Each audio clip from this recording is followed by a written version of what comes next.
no way that Vin Diesel would shoot a harpoon in and trank a guy and go through all this acrobatics to get a TV DVD combo. There's just no way they would make him look this stupid. I think it was actually a VHS TV. But I wasn't thinking about it the opposite way. And the way that makes it obvious now. They're not going to make an anti-hero like Vin Diesel be too bad. They're not going to make his crime that he's stealing drugs or guns or anything controversial. They want to make it seem like this is Teenage Mutant Ninja Turtles. I mean, wasn't what the Foot Clan stole? Yes, you're equating with the Foot Clan. It is. This is that kind of movie. It's like 1 year older Teenage Mutant Ninja Turtles. I do agree. It's going for a crowd slightly older than the Teenage Mutant Ninja Turtles crowd, which I'm much older by this point. But I'm not surprised that it was Vin Diesel. I don't know. That seemed obvious. He's got the full gang. He's got all the people there. You know, Recede, Johnny Tran, and Hector, and they want us to believe it's them for a little bit. But yeah, there's no question that this is Vin Diesel running the show. Yeah, I mean, the cars are driven way too well, and he is shown to be the best driver here. So I don't think that there's much surprise that it is Vin Diesel. And I should bring out, this is our third time dealing with Vin. Jacob, you, I Am Brock reviewed the Pitch Black series. And then, of course, I Am Groot. Oh, that was him, huh? I don't think about Vin Diesel much. I don't see many of his movies. I think the only one I've seen is Saving Private Ryan. And that's not one of his movies. No, yeah. The problem is they've sold the guy as the next Schwarzenegger, which is like selling me the next arsenic. I don't want that. But I do think he's probably a better actor. I mean, I know he's tried to step out the box. He did some kind of Sidney Lumet courtroom drama, Find Me Guilty or something. I think he's tried to show that he has range as an actor, and I welcome that. He is a better actor than Schwarzenegger. I'll give him that. But the idea that we're going to just get some musclehead as the hero of this movie, I don't care about that. He is someone that has surprised me like The Rock. Not as much as The Rock. I can't believe, like, when I saw Pain and Gain, a film I didn't necessarily enjoy that much, The Rock blew me away with his acting in there. Just not something I expect. And I kind of feel you, Vin. I feel you have a great role in you. Like, there are things that I like about this film, and they mostly have to do with Vin Diesel's performance. It's a dumb role, but I think he does the most that he can with it. I love that they try to sell him like the Godfather. When we're first introduced to Vin Diesel, he's like in a room. They won't even show us his face.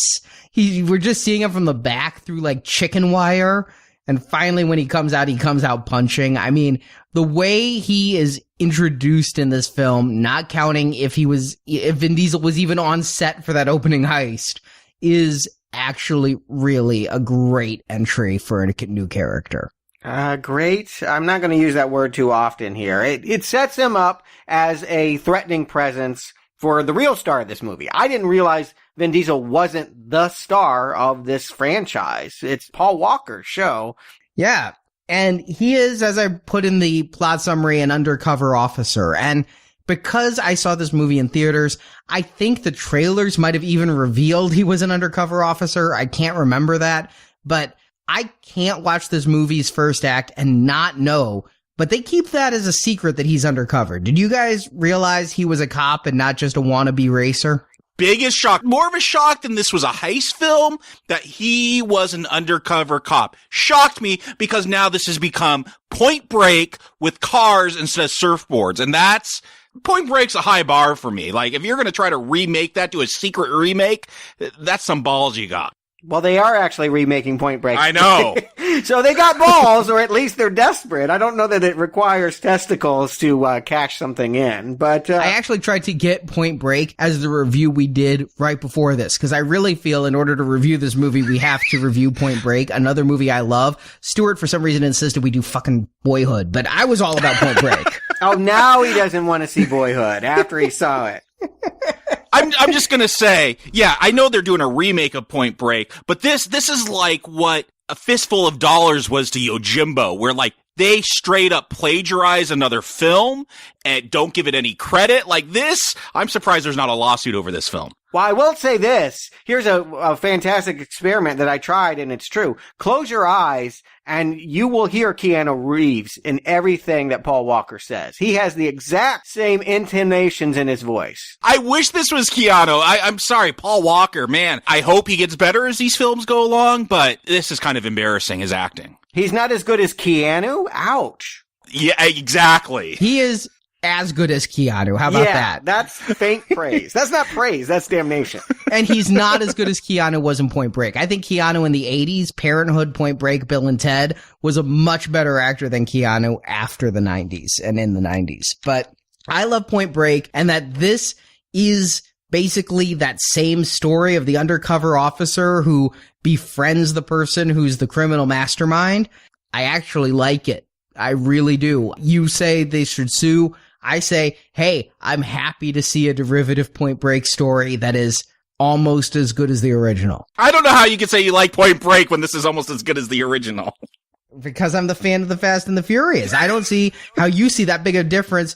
The difference is one is surfing, one is racing. But beyond that, they're the same movie, and this is just a more modern take on it with a more thumping soundtrack, of which, of course, I love. Oh, the soundtrack. Talk about feeling old and needing a cane. Like, too much bass, too loud, too much Limp Bizkit. I wanted to turn it down. Like, I get it. If you're into these cars, you want the bass and all that, but this soundtrack turned me off. Oh, turn it down. I turned it up and kicked both my subs to max. Of course you did. Yes. I mean, what we're dealing with are questions of taste. And yes, everything this movie is throwing at me is something that I don't want here at the beginning, but my green arrow won't be whether I like this movie. It'll be whether I think it's well made. And for the get-go, for where they're starting off here, I can recognize that it would be very exciting to see the culture presented in this way. I think I liked Paul Walker a lot better when I thought he was going to emulate James Dean in Rebel Without a Cause than when I found out that, yes, he is Keanu Reeves in Point Break. You asked, did we know the secret? I didn't know he was an undercover cop. I didn't think he was smart enough to be an undercover cop. He really isn't. I thought this movie was going to be about a young kid proving himself and getting a girl by being a great street racer. I thought casting Paul Walker, he's got that James Dean look about him. I thought that's why they went with the blonde white guy. Again, I didn't know him. To me, coming into this movie, Vin Diesel was the star because of Pitch Black, which had come out a couple years earlier. So that he is our main point of view character. Honestly, when Vin Diesel isn't on frame, I'm a little bit less interested in this movie. Again, he's the strongest performer here. Literally. I mean, he could bench more. I don't know, Ted Levine kind of fascinates me in this film. I don't think he's a better actor, but that dude just fascinates me. Oh, I love Ted Levine. He's basically playing the same role here that he was around the same time on Monk as the police lieutenant, the grumpy police sergeant. But yeah, that he's in this was a nice mind blow. He was also in Joyride, wasn't he? He was the killer trucker. That is true. Rusty Nail, I believe, was the name. The handle. You never see him, but that voice, I mean. Yeah. Put the lotion in the basket, motherfucker. But I can't say he's the toughest one here. I like Dom's crew, specifically his main girl, Letty, played by Michelle Rodriguez. She really broke out big in the early 2000s. She had Resident Evil. She had this film. She'd be on Lost very soon. SWAT. I mean, her big thing was Girl Fight, where she started. This was her follow-up. And I really like her in this time. I mean, she's tough, she's sexy, she's funny. Funny? Yeah, absolutely. What? When she says, bend over, big boy? Or back off before I put tread marks on your face. Yeah, I think she's funny. You want to ask? Go to Hollywood Boulevard. She's so self-assured, and she gets some great one-liners in here. I smell skanks. I'm laughing at a lot of these lines. I don't know if they're actually funny, though. I thought they were intentional comedy. Yeah, I would not call her a comedian. This is not a hilarious. You keep using the word great. Okay. I won't use it about the rest of the gang, but Dom and Letty, they're what I want to see on here, and they're giving me what I want out of this movie. Great. Yeah. The rest of the gang, not so much. I didn't really know Jordana Brewster. I'd seen The Faculty. Didn't remember her in it. Texas Chainsaw the beginning. She's the star. Yeah. Good. Great. You can hear that review in the archives. Yeah. And then the rest of them, I mean, I honestly think there's one person too many. Leon? What's Leon doing here? Yeah, what does he do? No, he does. He has one function. He's the lookout guy because it's too hard for them to be, straddling a rope to a semi. They need someone on the police scanner. So he's the one that says go when they're street racing, and he's the one that says run everyone, it's the cops. That's what he does. He's a horror, basically. And then they got Jesse, who I kind of enjoy the performance we get here from Chad Lindbergh. I mean, he kind of reminded me of Giovanni Ribisi from Gone in 60 Seconds. I was just going to ask, is the reason why it's not Giovanni Ribisi is because he was in that other racing movie? It really feels like the role that was tailored for him and they cast a lookalike.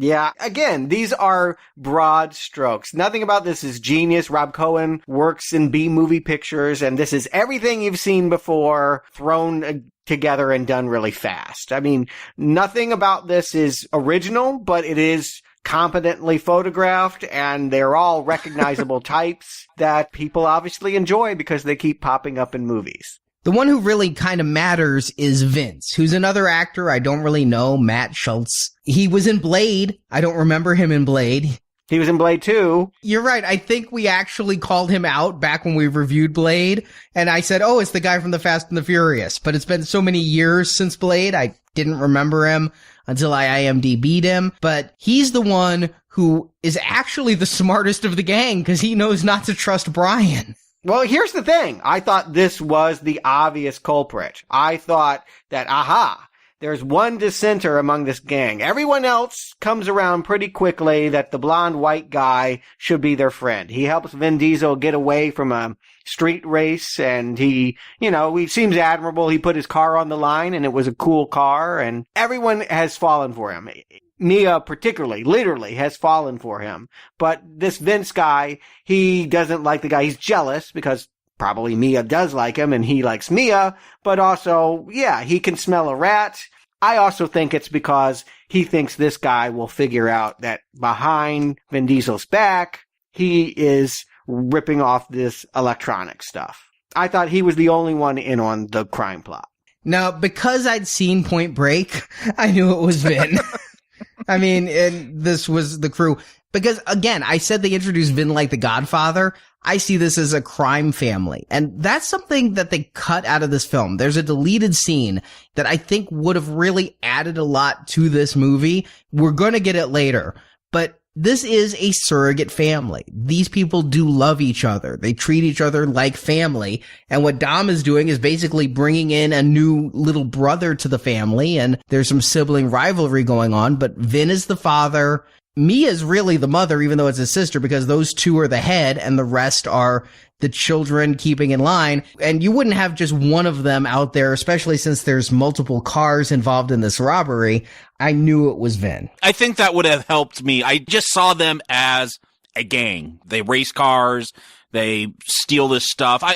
For me to really get into this film, I wanted more characterization. I wanted, we'll get a speech, we'll get a monologue from Vin Diesel later on about why he's into racing and only lives his life 10 seconds at a time. But I would have felt better if he was Patrick Swayze and he was like this Zen Buddhist surfer. Like, there's more character to him. As it's shown in this film, they're just kind of a gang and doing gang stuff. No, you keep using that word, but Mia very specifically on her date says they're not a gang, they're a team. That scene is so ridiculous. How is that any different? All right, so she's on a date with Paul Walker. He's, of course, trying to pick her brain for information because he's got to report it to his higher-ups. And she's like, oh, it's a long story. I couldn't tell you how all these people came together. It's like, I got time. So she's like, well, yeah, basically, they knew each other from high school, and then two of them showed up. I'm like, that's a long story? Okay. That tells me nothing. Yeah, I do like the relationship between these guys. You better hope you like them, because Vin and Paul aren't the only ones who are going to be coming back in the future sequels. Maybe not in part 2, maybe not in part 3, but soon and for the rest of the franchise. But, alright, if you're not into the people, what about the races? Because that opening heist is a tease. When it really comes through is when Brian is first trying to integrate himself in the racing community. He's got this kick-ass green car. He's there for the first race. Vin Diesel is there, as is Ja Rule. Ja Rule! Oh my God. I knew I was back in 2001 when I see Ja Rule walking in here. Oh my God. Do you remember that wonderful era of R&B where Ashanti could be singing this smooth song, so luscious, and then